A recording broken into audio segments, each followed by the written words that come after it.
The last ride. Never take an Uber late at night? It was a cold, rainy night when Daniel ordered an Uber. He had been out late, celebrating his best friend's birthday, and just wanted to get home.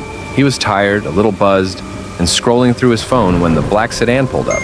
The Uber app showed, driver, Martin R. Car, black Toyota Camry.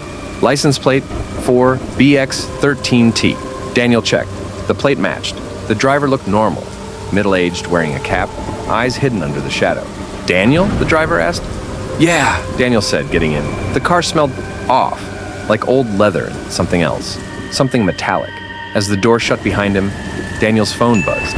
A notification from the Uber app. Your ride has been canceled. His heart stopped. The driver looked at him through the rearview mirror and smiled. Everything all right? Daniel swallowed hard. Why was the ride canceled? He checked his phone again. The driver's name was gone. His gut screamed at him to get out. I think I put the wrong address, Daniel said.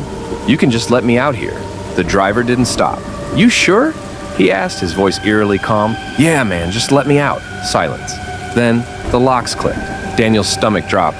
The doors were locked. The car sped up. Instead of heading toward Daniel's apartment, the driver took a sharp turn off the main road onto a dark, empty street. No streetlights, no houses, just woods. Hey man, this isn't the right way, Daniel said, trying to keep his voice calm. Seriously, let me out. The driver didn't respond. Daniel's hands clenched into fists. He checked his phone. No signal. The street wasn't even on the map. Where the hell were they? The driver hummed a tune. Something slow, something unnerving. Daniel's heart pounded. He reached for the door handle. The driver slammed the brakes. Daniel lurched forward. The seatbelt dug into his chest. The driver turned around slowly, his face now fully visible. His eyes were wrong, dark, empty. And then, in a voice that made Daniel's skin crawl, he said, "There's someone else in the car." Daniel's blood ran cold. He didn't want to look. He didn't want to see, but he felt it. A presence, breathing, right behind him. Daniel turned his head slowly, and in the back seat, a figure sat in the shadows. A woman. Her face was pale, her eyes wide and unblinking. Her mouth stitched shut. Daniel screamed. The driver smiled. "You weren't supposed to see her," he whispered. Daniel's body went numb. His vision blurred.